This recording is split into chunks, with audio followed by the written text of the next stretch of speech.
Chapter 12, Preparing for the Red Devil. Chemotherapy. The very word sends shivers down my spine as I think about all that it entails. For most people, the only experience they have with chemo is what they've seen portrayed in the movies or on television. For others, they have watched helplessly as a loved one travels down the long chemo road. For a select number of us, we have the unfortunate opportunity to speak about chemotherapy in first person. I never thought I would be included in that group of people.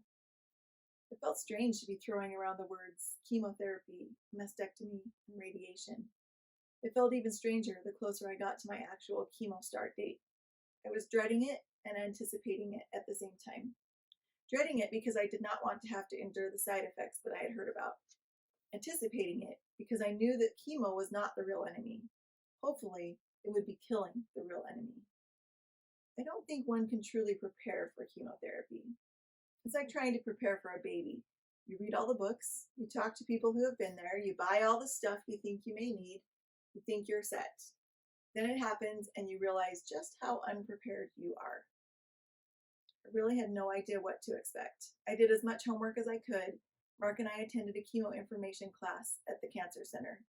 I talked to my Aunt Sherry and others who were chemo cancer survivors.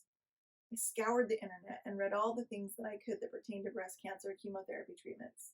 I knew as much as I could know. The problem now was waiting to see exactly how the chemo would affect me. Every cancer diagnosis is unique, and everyone's chemo experience is a little different. What was a problem for my Aunt Sherry may not be a problem for me, and vice versa. We would just have to wait and see how my body decided to react to the poison.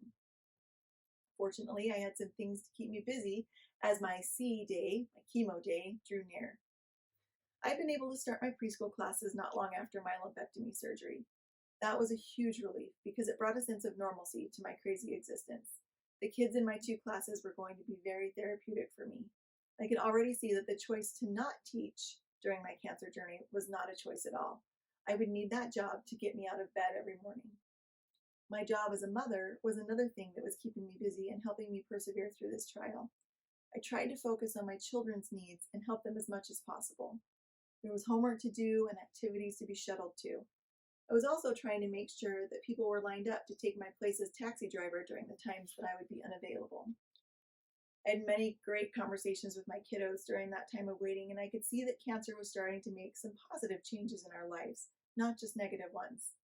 One of those positive changes was that the cancer was forcing me to slow down. I was calmer, nicer, and less stressed about all the little things that used to drive me crazy. I was more in tune with the important things, and I was taking time to enjoy every moment that life had to offer. Quote from my journal. Last night, as I was putting the girls to bed, Emma said, "You're the best mom ever."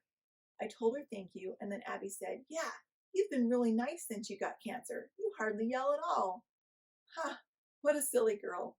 I guess I've been too preoccupied with trying to stay alive that all the little things haven't bugged me as much. I hope that this is something that will be included in the new and improved Des. Less yelling and being a nicer mom. I would love that. I hate when I yell all the time. End quote. Another part of my chemo preparation included a new hairstyle. I'd been growing my hair out for a few years, and it currently was the longest I had ever had it. I loved my hair. It was devastating for me to think of losing it all, and I thought that maybe it would be a little easier to lose it if I let it go a little at a time. That's where my sister-in-law Julie stepped in to help. Our original plan was for me to go to her house and have my hair cut into a cute, short bob style. The morning of my appointment, I had the thought that it might be fun to have her put a couple of pink streaks in my hair. I'd never done anything quite that daring with my hair, although there have been some pretty amazing hairstyles in my hair history. I sent Julie a text to see if she had any pink hair coloring and if she'd be willing to do some pink streaks. She called me back with an even better idea. "What if we have a pink party and all the girls put some pink in their hair?" she said. "Sounds like a great plan," I said. "Count me in." That night, all of the Ogden girls gathered at my in-laws' house for a party of pink proportions. My mother-in-law made her famous rolls with a hint of pink food coloring. My sister-in-law, Michelle, made some delicious raspberry ice cream, complete with a sign that read, "Ice cream for a cure." The dinner was so much fun, and afterwards I got spoiled with hats and scarves and lots of love. Thanks, Ab. I'm sorry. Is it on? All right.